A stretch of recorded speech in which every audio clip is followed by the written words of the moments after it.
오늘 여러분과 이른 비와 늦은 비라는 제목으로 말씀을 나누고자 합니다. 비하면 많은 생각들이 납니다. 우리에게 있어서는 비는 너무 많으면 그게 홍수가 되어서 힘들기도 하고, 너무 적으면 가뭄이 되어서 쩍쩍 메말라가는 그런 것들을 볼 수 있습니다. 세계 곳곳에서 요즘에 홍수 때문에 힘들어하고 한쪽은 가뭄 때문에 힘들어하는 많은 일들이 우리에게서는 또 한편으로는 영적으로 우리가 한번 우리의 신앙을, 우리의 믿음을 그쪽에 대변해 볼 수 있다는 생각을 해봅니다. 2025년 우리의 삶은 어땠는지. 요엘이라는 인물을 설교하려고 드니까 그 요엘서를 1, 2, 3장까지 꾸준히 읽다 보니까 인물보다는 이번 주는 요엘이라는 그 인물에게 이스라엘에게 선포하라고 하셨던 그 말씀이 무엇인지를 한번 생각해 보게 됩니다. 그러다 그 생각이 2025년 우리들의 삶을 되돌아보는 그런 말씀이 되었으면 하는 생각으로 말씀을 준비했습니다. 2025년 여러분 어땠습니까? 다사다난했다, 좋았다, 나빴다 여러 가지가 있을 수 있겠지만 다른 거 다 내려두고 여러분들의 믿음 생활, 영적인 여러분의 삶은 어땠는지 한번 되돌아보시기 바랍니다. 메말라가고 있진 않았는지, 하나님과 교제는 어땠습니까? 마음속에 기쁨과 평강이 여러분에게 있었습니까? 때로는 우리 하나님 앞에 나오는 예배 가운데 여러분들은 어땠습니까? 하나님 말씀이 여러분 삶의 중심이 되었습니까? 참 우리가 살아가는 모든 삶에서 많은 일들을 하고 많은 것들을 추구하며 살면서 우리는 세상에 중심되어 살아갑니다.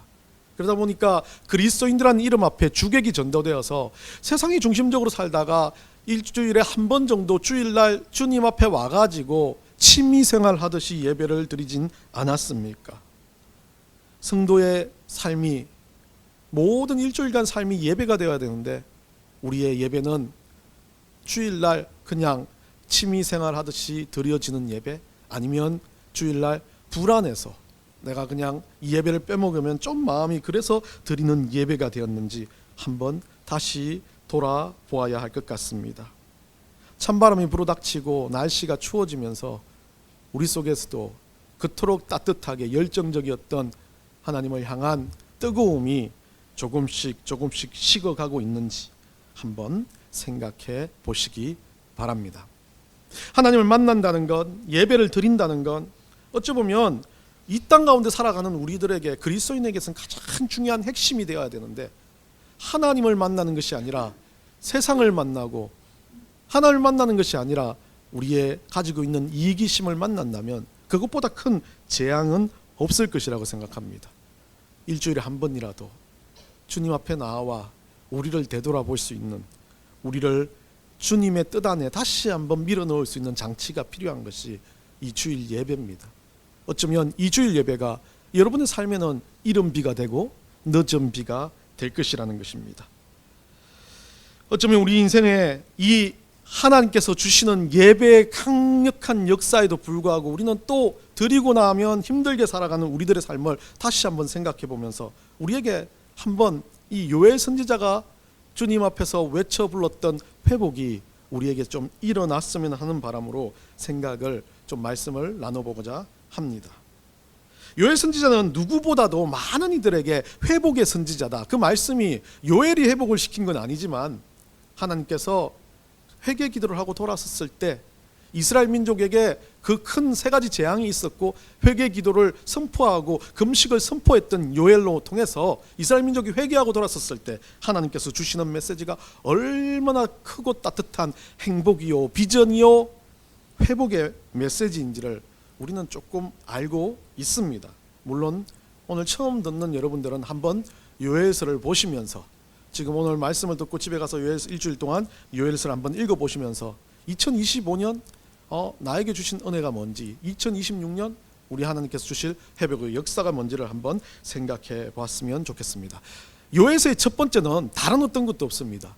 요엘서에서 회복이 될 수 있었던 가장 큰 이유는 하나님이 던져주신 것이 아니었습니다. 이 회복의 전제 조건은 회개운동이었습니다. 요엘이 금식을 선포하고 이스라엘 민족들과 함께 회개하자고 했을 때 이스라엘 민족들의 회개로 인해서 그 모든 하나님의 회복의 역사가 시작되었다는 겁니다. 사도 바울은 이 회개를 다른 말로 의미합니다. 싸움이라고 표현하고 있습니다.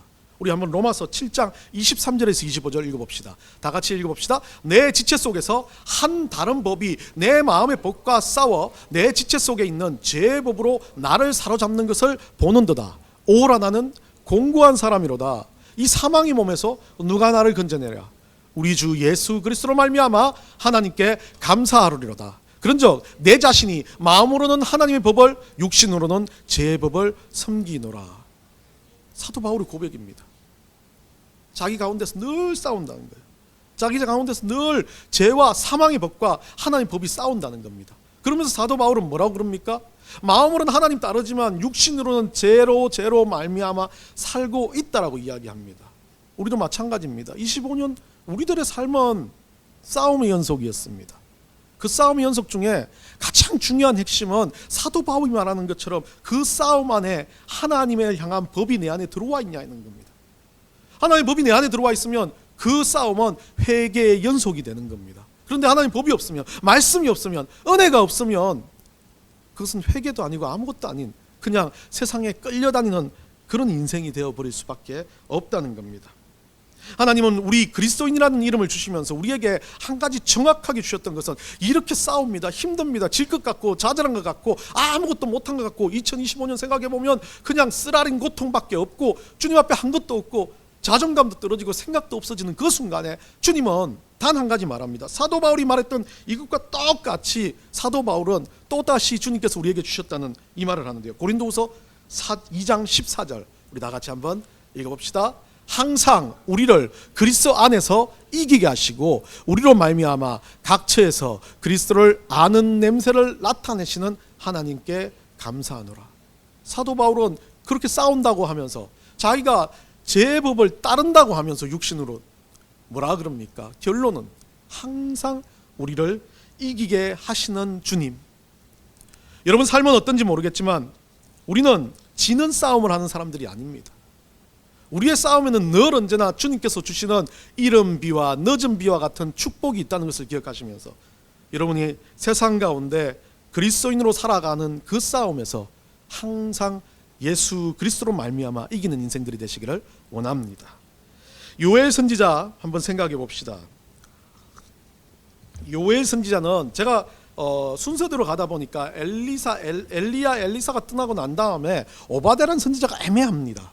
이 선지자가 언제쯤인지 잘 모르겠지만 그래도 이 오바댜보다는 요엘 선지자가 그래도 기록된 상황으로는 조금 더 앞서지 않나. 오바댜 같은 경우는 애매한 선지자 계열에 속하고 연도입니다. 그 선지자가 잘못된 게 아니라 연도 언제쯤 그 선지자가 선지자로 생활했는지는 애매한 상황이고 요엘도 그렇게 정확하지는 않지만 많은 학자들과 활동 연대를 이야기할 때는 BC 835년에서 796년 그러니까 엘리사 선지자 이후에 있었던 가장 근접한 선지자라고 보고 있습니다.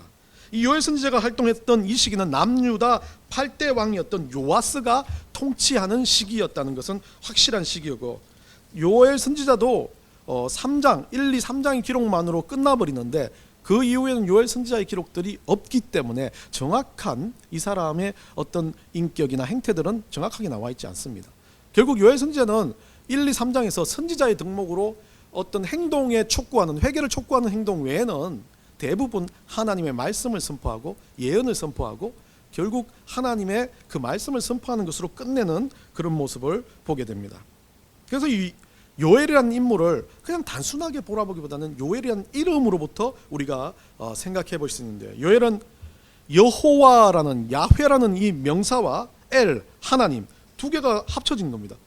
이중으로 강조된 게 아니라요. 여호와는 하나님이시다. 결국 이스라엘 민족이 생각하는 여호와와 하나님은 다릅니다. 전능하신 하나님 그리고 여호와 같은 경우는 그 이스라엘 민족들에게 능력으로 베푸시는 이끄시는 하나님이었습니다. 결국 하나님에 대한 의미를 하나님은 진짜 하나님이시다라는 개념을 가진 이름이었습니다. 요엘은 요엘서 1장 1절에 그의 태생에 대해서 브두엘의 아들이다라고만 전해져 있고 특별한 태생에 대한 이야기는 없습니다. 그러면서 요엘은 1장에서 요엘이 했던 그 선포 중에 이스라엘 민족들이 타락하고 있는 상황, 바알을 숭배하고 있는 그 상황에서 요엘은 이스라엘 민족들에게 심판을 선포합니다. 첫 번째 심판은 넘겨주세요. 메뚜기의 재앙인데요. 요엘서 1장 4절부터 7절까지 메뚜기가 와서 핏종과 메뚜기, 너치, 황충 같은 것이 파괴해서 모든 것들이 파괴되어지는 거예요. 여러분들 12재앙 중에 메뚜기가 있던 것처럼 과거 메뚜기 재앙은 모든 것이 황폐해지는 전멸의 의미를 가지고 있었습니다. 그러니까 메뚜기는 얼마나 무서운 재앙이었습니까? 두 번째 재앙은 종교적인 재앙이었는데 이 곡식과 포도주가 사라지기 시작하니까 제사장들이 성전 안에서 예배할 수 있는 상황이 없어집니다. 예배는 하나님께 드림으로 시작되는데 그 드림이 없어지니까 예배를 드릴 수 있는 것들이 도구가 없어지는 상황. 그래서 예배가 크게 타격을 입는 그런 재난이 일어납니다. 마지막으로 이제 가뭄과 자연재해들, 이렇게 이스라엘 민족에게 바알을 섬기는 이스라엘 민족들에게 이런 재앙들이 일어날 거다라는 것을 요엘이 선포하는 것이 1장이었습니다. 1장이 끝나고 난 다음에 요엘은 이 재앙들이 선포되어졌으니까 요엘도 어떻겠습니까? 이스라엘 민족들과 함께 회복을 해야 되는데 하나님 앞에 돌아가야 되겠는데 그것이 시작은 요엘이 말했던 요엘서 2장 12절과 13절에서 요엘이 이스라엘 민족들에게 동요를 합니다. 우리 다 같이 한번 읽어봅시다. 여호와의 말씀에 너희는 이제라도 금식하고 울며 애통하고 마음을 다하여 내게로 돌아오라 하셨나니 너희는 옷을 찢지 말고 마음을 찢고 너희 하나님 여호와께로 돌아올지어다. 그는 은혜로우시며 자비로우시며 노하기를 더디하시며 인애가 크시사 뜻을 돌이켜 재앙을 내리지 아니하시나니. 자, 하나님께서 말씀해 주신 것을 자기가 그렇게 선포를 했지만 이것은 하나님이 원하신 거였어요. 금식하고 울며 애통하고 마음을 다하여 내게로 돌아오라. 중요한 건 하나님은 앞에 금식 울며 애통하는 것은 행위였어요. 이스라엘 민족들이 할 수 있는 행위였습니다. 대대로 내려온 전통적인 행위였습니다. 자기들의 상태를 나타내는 행위요. 어머님이 보여주셨던, 어머니가 하나님 앞에 잘못했을 때 울며 애통하며 기도하는 모습들을 그대로 보여주며 그 행위 자체가 있어야 되는데 가장 중요한 핵심은 뭐로 봤습니까? 마음을 다합니다. 그러면서 뭐합니까? 옷 찢고 행동하는 것으로 따라하지 말고 뭘 하라고요? 마음을 찢으라라고 이야기하는 겁니다. 이건 요엘이 이야기한 게 아닙니다. 우리 하나님께서 해주신 거죠. 요엘 선지자의 이 모습을 보면서 오늘 우리에게 하나님께서 주시는 이른 비와 늦은 비라는 그 축복, 회복의 은혜를 주시기 전에 하나님 우리한테 요구한 건 단 하나였어요. 마음을 찢으라는 겁니다. 마음이 찢긴다는 말 우리가 어떻게 받아들입니까? 내가 힘들어서요? 고난이 닥쳐와서요? 뭔가 자기 자존감이 좀 떨어져서요? 누구보다도 남하고 비교돼서 힘들어가지고 어떤 일들에게서 내 감정적으로 F가 드리는, T도 아니지만 F가 드리는 그것들이 마음을 찢는 게 아닙니다. 내 이성과 감정에 취한 것이 아니라 하나님 앞에서 우리가 마음을 찢는 건 회개의 역사인데요. 오늘 사도 바울이 말한 것처럼 그겁니다. 내 안에 있는 것들이 싸우는 겁니다. 이거 하나님은 하시지 마라 그랬는데, 이거 하면 찝찝한데, 내가 왜 이런 거 작은 것도 아닌 거 가지고 고민하고 있지? 내가 왜 먼저 기도하지 않지? 내가 왜 예배를 소홀히 하지? 내가 왜 말씀 한 구절에 감동하지 않지? 스스로 내 속에서 자극하며 싸우라고 이야기하는 겁니다. 세상 생활 더 열심히 하기 위해서, 뭔가 건강하기 위해서, 세상에서 축복받기 위해서 싸우는 싸움보다 하나님 앞에서 말씀 들고 하나님 앞에서 싸우는 이 싸움을 먼저 하라고 이야기하는 겁니다. 이 싸움의 시작은 사도 바울은 말하지 않습니까? 하나님 말씀이 적용되기 위해 싸우기 위해서는 뭐가 있어야 됩니까? 단순하게 하나님 법만 있어야 됩니까? 아니잖아요. 죄의 법이 들어와야 되지 않습니까? 유혹이 들어와야 됩니다. 그 유혹이 나에게 들어왔을 때 그때부터 싸움이 시작됩니다. 이거 아닌데라고 내가 판단하는 순간부터 싸우기 시작합니다. 내가 너무 잘못했나라고부터 시작하면서 싸움이 시작됩니다. 요 며칠 전에 후배 하나가 전화가 왔습니다. 참 그래요. 제 속에서는 그렇습니다. 자기는 좀 그래도 이제 교회도 건축도 하고 이제 열심히 또 일들도 잘 하고 다 해놓고 시작하면서 교회도 좀 잘 돼 있는 상황, 조직도 되어 있고 아주 괜찮으면서 저한테 묻습니다. 형님 제자 훈련을 시키고 싶은데 제자 훈련이 뭐 어떻게 제 속에서 드는 생각이, 나는 제자 훈련을 이제 시켜본 지가 한 2, 3년, 5년이 넘었는데 쥐뿔 내가 제자 훈련을 어떻게 알아? 라는 생각을 하면서 자존감이 훅 떨어진 거. 그러면서 다시 생각 드는 게, 야, 이거 나한테 왜 물어? 기분 나쁘네. 예전 같았으면 제자 훈련을 막 하면서 열불을 쏟아낼 텐데, 나 스스로가 몇 년 동안 똑같은 목표를 반복하다는 생각에 스스로가 힘든 마음이 있다는 것을 빠지니까 제 스스로가 그렇게 생각합니다. 그러면서 비방하기 시작합니다. 왜 굳이 전화해가지고 나한테 묻지? 지가 세미나 가면 되지? 지가 뭐 하면 되지? 아니면 뭐 굳이 그거 해야 돼? 그런 마음이 막 들기 시작하면서 그래도 좋게 마무리를 하고 혼자 앉아 있으니까 너무 내 자신이 비참해 보이는 거예요. 아니다 하면서도 내 속에 갈망하고 있는 건, 내 속에 갈망하는 건 다른 요소라는 겁니다. 세상의 것이라는 겁니다.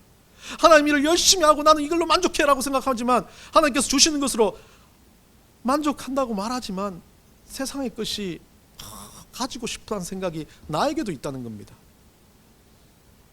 풍요로운 것, 남들한테 자랑하고 싶은 것, 잘 나가고 있다는 것. 여러분도 마찬가지 않습니까? 그거 있어도 된다는 겁니다. 오늘 말씀을 보니까 있어야 된다고 사도 바울이 말하는 겁니다. 그게 있어야만이, 그것이 하나님이 원하시는 게 아니구나라고 마음으로 생각으로 시작되는 순간 그게 마음을 찢는 시작이라는 겁니다. 찢어야 된다는 거죠. 물론 그 세상 일에 대해서 열심을 내지 않고 노력하지 않는 것도 문제지만 그것이 욕심이 되고 욕망이 되는 것을 막아야 된다는 거죠. 하나님 앞에. 그게 마음을 찢는 방법이라는 겁니다. 누군가 미워지고 누군가가 그렇게 되고 내 삶이 그렇게 왜 이래라고 생각되는 그 순간 마음이 찢겨지는 순간이라는 겁니다.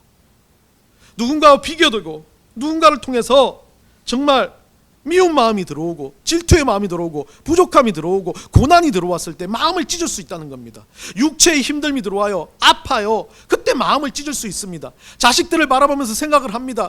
내 자식들이 왜 이래? 라고 생각되는 순간 자기 스스로를 바라보면서 마음을 찢어야 된다는 거죠. 내가 더 기도해야지. 내가 더 정말 믿음의 모습을 보여야지라는 마음이 들었을 때 그것이 마음이 찢기는 것이라고 이야기합니다. 여러분 인생에서 얼마나 마음을 찢고 있습니까? 그 찢음을 가지고 있을 때 우리 하나님이 우리에게 노해 주실 것, 우리에게 재앙으로 내리실 것에 대해서 더디하신다라고 이야기하는 구약의 그 구절을 본다면 우리에게 꼭 재앙이 내릴 것 같지만 우리는 다시 돌려봐야 돼요. 예수 그리스도에 인해서 모든 하나님께서 주시는 심판들이 사라져버렸습니다. 그럼 뭐가 있습니까? 우리에게 올 재앙은요, 유혹으로 해서 하나님을 놓치는, 믿음이 떨어지는, 믿음 없이 살아가는, 나의 욕심과 욕망에 노예돼서 살아가는 것이 있다는 거죠.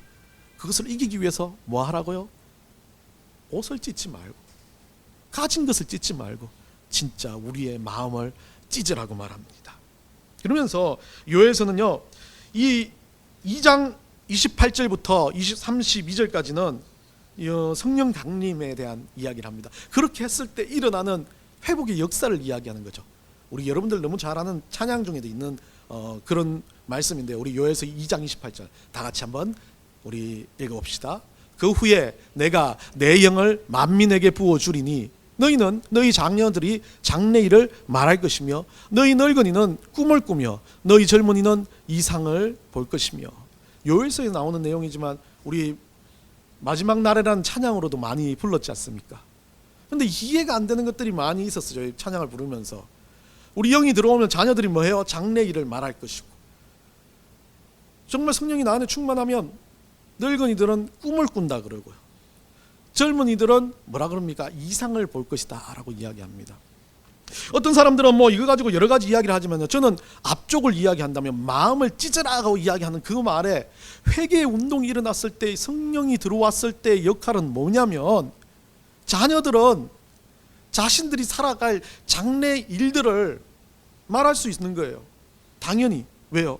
내 안에 성령이 들어왔으니까 나는 예수 그리스도와 함께 살고 죽겠다는 고백이 일어난다는 겁니다. 그리고 어떻습니까? 자녀들이라고 말하는 다음 세대, 완전 세대를 이야기하고요, 여기에서 딱 잘라가지고 이제 모든 그리스도인들, 현재 있는 아주 어린 자녀들이 아닌 지금 정말 인격적으로 주님을 만나가지고 예배하고 있는, 제대로 예배에 수종하고 있는 늙은이와 젊은이, 뭐 나이대는 어디에서 끊는지 모르겠지만 늙은이들은 육체적으로 뭔가를 하지 못하기 때문에 꿈을 꾼다라고 이야기합니다. 근데 늙은이들이 꿈꾸는 꿈은 어떤 꿈이겠습니까? 단순하게 말하면 늙은이들이 꿈꿔봤자 이 사람들 하지도 못하면서 라고 생각하겠지만, 여기서 성령께서 꿈을 꾸게 만들어 준다는 건 그 꿈이 늙은이들이 가지고 있는 아주 일상적이고 평온한 인생에서 정말 내가 구원받은 백성으로 내 마지막 인생들을 불태워야 된다는 그 마음을 주시는 거예요. 열정입니다. 그 꿈은 단순하게 꿈꾸는 것으로 끝나는 것이 아니라 꿈에 의해서 오는 하나님 앞에 내 마음을 계속해서 찢어내는 원동력이 되는 거죠. 그 다음은 뭡니까? 젊은이는 이상을 볼 것이다. 이상은요, 뭐 우리가 생각하는 화려한 망상적인 요소가 아닙니다. 넘어서는 것, 젊은이들이 보지 못했던 것, 젊은이들은 자기 일에 바빠가지고 하나님이 주시는 말씀의 꿈, 말씀의 꿈은 제가 여러분들한테 늘 이야기했지만 비전이라고 이야기했습니다. 우리가 가야 할 천국이라는 이상을 보게 되는 거죠. 천국을 잊어버립니다. 솔직히 말해봐요. 지금 여기 있는 40대 이하 모르겠습니다. 천국 그렇게 생각 안 하잖아요. 내가 죽어도 지금 죽는다는 생각 안 하지 않습니까? 그런데 70세 80세 있는 노인들하고 예배드리면요, 다 죽을 것 같아요. 당장 죽을 것 같아요. 그래서 그분들하고 천국을 이야기하면 두려워집니다. 아우, 내가 이제 죽는데 내 딸 어떡하고 내 자식 어떡하고. 이게 웃긴 거예요. 늙은이들은 생각을 안 합니다. 그거 하면 두려워지고 막 그거 하니까 생각을 안 합니다. 젊은이들은 왜 생각을 안 합니까? 당장 죽지 않을 거니까. 나하고 먼 미래 같으니까. 그런데 우리 기독교의 핵심은, 하나님 회복시켜 주시는 회복의 핵심은, 이른비와 늦은비의 핵심은 구원이라는 개념입니다. 구원시키기 위해서 부어주시고, 구원시키기 위해서 기도하게 하시고, 구원시키기 위해서 지금 예배하시게 하시고, 구원시키기 위해서 하나님의 방식으로 이끌어 가시는 것이, 그게 주님의 회복입니다. 그런 젊은이들에게 천국의 이상을 보게 만드신다는 거죠. 참 세상을 살면서 제가 비전과 꿈에 대해서 수도 없이 이야기를 했지만, 우리는 좀 알아야 될 것이 있습니다. 꿈을 꾸는 것 잘못된 것이 아닙니다. 몽상이 되었을 때 문제입니다. 하나님을 향해서 꾸는 꿈은 너무나 감사한 겁니다. 젊은이들도 꿈을 꿔야 되고 늙은이들도 꿈을 꿔야 되는 겁니다. 예수 믿고 살아간다는 것, 내가 당장 내일 꿈꾸는 것, 와, 내가 내일 만날 그 김영감, 내일 내가 그 친구한테는 꼭 가서 복음을 한번 전해야지, 이런 꿈을 꾸시라는 거예요. 어제 나를 막 그렇게 괴롭혔던 김씨, 아우, 내가 진짜 그 사람을 보면 막 치가 떨리고 속에서 욕이 목끝까지 올라왔는데, 내일은 딱 만나면 김씨 멋져 보이네, 한마디 해야지. 김씨, 내가 어제는 너무 잘못했어, 그 한마디 해야지 라고 말을 내 속에서 마음을 찢고 그것을 적용하려고 시작하는 것 자체가 꿈이라는 겁니다. 그 꿈은요, 나 혼자 꾸는 꿈이 아니라 예수 그리스도와 함께 꾸는 꿈입니다. 그래서 우리 아이들, 학생들한테 늘 이야기합니다. 돈을 벌겠다? 예, 꿈꾸라고요. 주님 안에서 꾸는 꿈이라면 그거 가능합니다. 어떤 직종을 갖고 어떤 삶을 살아드리겠다, 꿈꿔야 합니다. 근데 그 꿈에 내가 있는 것이 아니라 세상의 법만 있는 게 아니라 그 꿈 속에서 우리 예수 그리스도의 은혜의 법이 들어가서 그 꿈이 주님 안에서 내 마음을 찢는 그런 도구가 되어야 된다는 겁니다. 그것은 꿈이 될 수 있습니다. 그 꿈은 어디에 있어야 된다고요? 단순하게 꿈으로 끝나는 게 아니라 우리가 천국 가는 그 비전에 들어가 있는 약한 물줄기에 속합니다. 비전은요, 강으로 흐름을 말하면 낙동강물처럼 흘러가는 저 강물을 이야기합니다. 그런데 지류가 있고 옆으로 막 흘러가는 강물처럼 그 잘게 찢어지는 것은 꿈이 될 수 있습니다. 그 꿈들이 어디로 모여요? 모두 다 저 망망대해와 같은 천국에 하나님께서 주시는 비전으로 모일 수 있다는 겁니다. 요엘서는 이걸 알려줍니다. 이른 비가 내리는 이유도 이 꿈을 꾸라고요. 늦은 비가 내리는 이유도 이 꿈을 꾸면서 천국으로 모여져야 된다는 것을 이야기하고 있습니다. 정말 죄송하지만 많은 분들이 이걸 가지고 형통과 축복과 풍요를 이야기하는데, 맞습니다. 형통과 축복과 풍요가 있습니다. 그런데 형통과 축복과 풍요의 가장 궁극적인 목적은, 이른 비와 늦은 비가 주는 회복의 궁극적인 목적은 우리가 천국에서 다시 만나는 겁니다. 이른 비와 늦은 비가 있었기 때문에 믿음을 잃지 않고 우리 생을 다 불태워드리고 주님을 만날 수 있는 것, 우리 생 가운데 우리 주님께서 명령하신 그 명령을 지키며 마음을 찢으며 살며 주님 앞에 드릴 수 있었던 것, 그것이 우리 주님이 주시는 회복의 원천입니다. 비전 냄비를 예전에 많이 소개를 했었습니다. 제가 한두 번 우리 성도들한테 이야기를 안 했는지 모르겠지만 80년대 90년대 주부들한테 선풍적인 인기를 얻었습니다. 우리나라는 80년대 90년대 보면 엄청난 발전을 이루는 시기였습니다. 88 올림픽을 하고 90년대 그 엄청난 발전을 하다가 90년대 후반부에 IMF라는 아주 악재를 만나가지고 우리가 뒷걸음질을 치기 시작했던 겁니다. 그 시절 이 비전 냄비가 너무 인기가 좋았습니다. 왜 그랬습니까? IMF가 있는 시기 전, IMF에 우리 많은 분들이 금모으기 하고 이렇게 해가지고 우리나라가 다시 회복되는 역사에 많은 길들에 어머니들이 많이 커 올라오기 시작했는데, 어머니라는 여성들에 대한 개념들이 올라오기 시작하기 전, 88 올림픽 이전까지 90년대 초반까지는 이 여성이라는 입장은 상당히 억압받는, 아직도 한국에서는 인권적으로 억압받는 그런 부류였습니다. 그러니까 소위 말하는 여러분들 부엌대기란 말 들어보시지 않았습니까?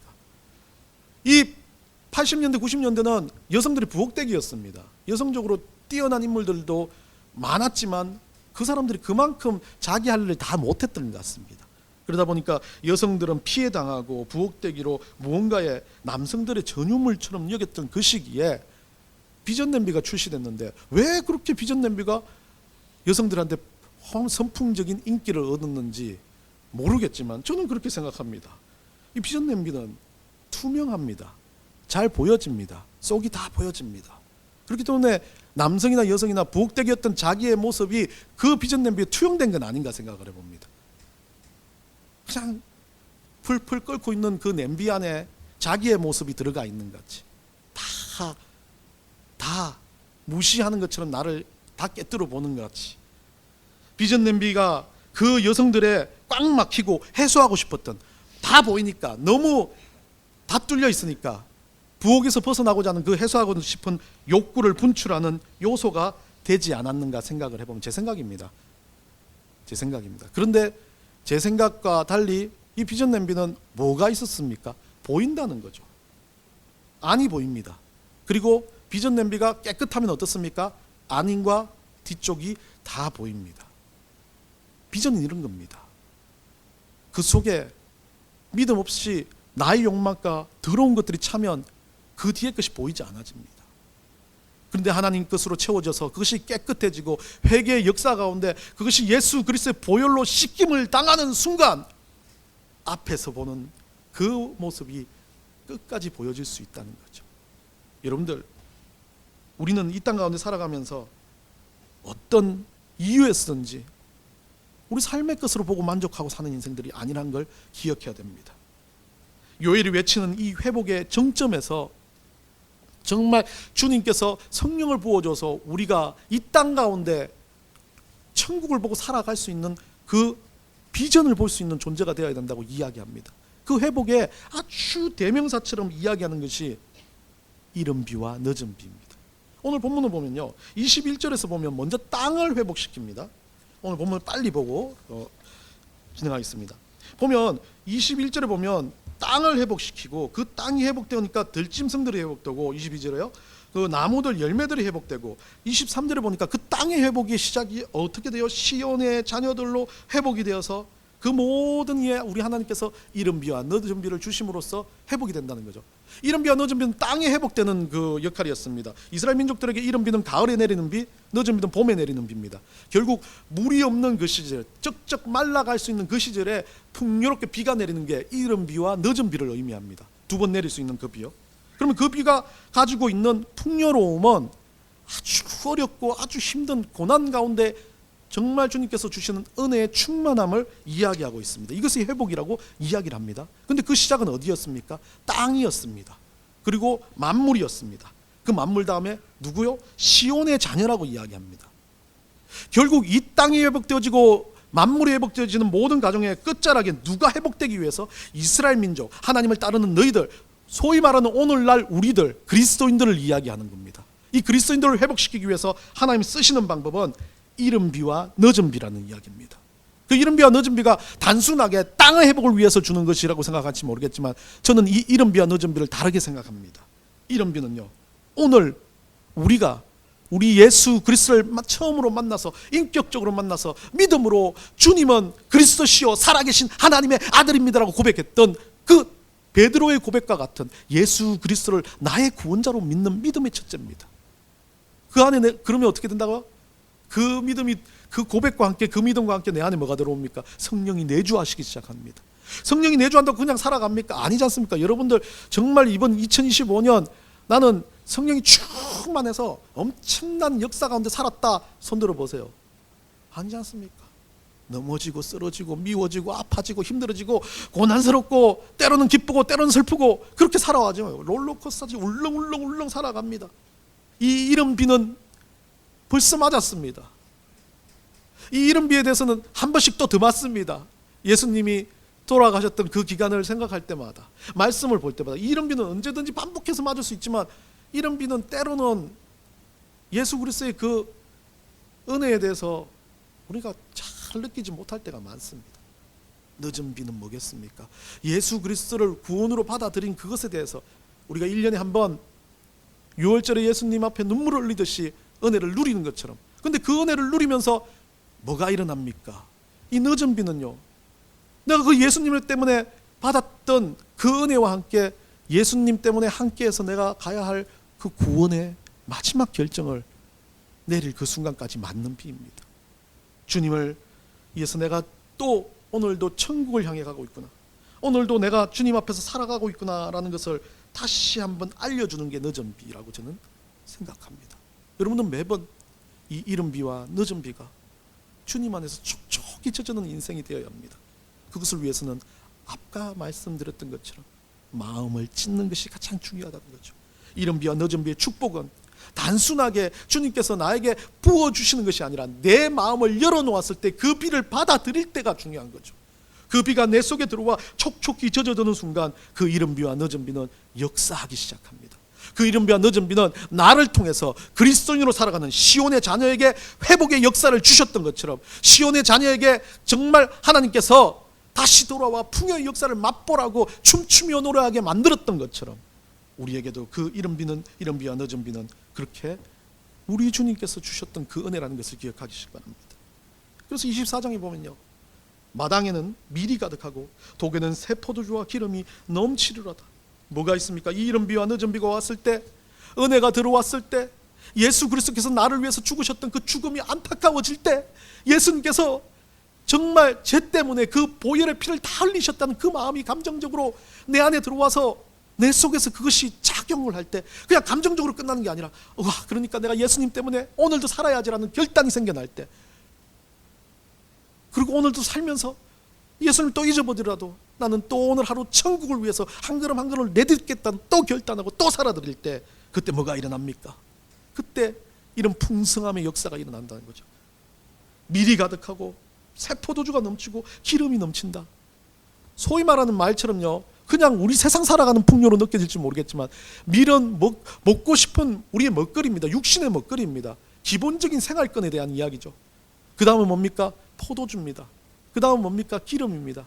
우리 안에 있는, 이 안에 있는 은혜가 넘쳐나는 거예요. 기름은 은혜를 상징합니다. 하나님 권위를 상징합니다. 포도주는요, 지금도 우리가 알고 있지만 예수 그리스도의 피를 상징하지 않습니까? 이것이 내 속에서 차고 넘치는 겁니다. 미운 것도 짜증나는 것도 사라지고 우리 주님 앞에서 늘 기쁘며, 야, 내가 이것을 하는 것이 아니라 주께서 하시는구나 라는 고백이 넘쳐나는 겁니다. 요한일서 5장 4절 한번 읽어봅시다. 다 같이 읽습니다. 무릇 하나님께로부터 난 자마다 세상을 이기느니라. 세상을 이기는 승리는 이것이니 우리의 믿음이니라. 요한은 그렇게 말합니다. 이길 수 있다 없다가 아니라 이깁니다. 세상의 아픔 고통 이깁니다. 왜요? 우리는 그 믿음으로 천국 들어갈 거니까요. 아무리 육체적인 고난을 받아도 우리가 육체적인 고난은 끝나는 순간 우리는 천국이라는 그 어떤 것과 다 바꿀 수 없는 은혜를 누리기 때문에 우리는 승리합니다. 그게 우리의 승리입니다. 2025년 시작할 때 우리는 어땠는지 모르겠습니다. 그러나 2020년을 바라볼 때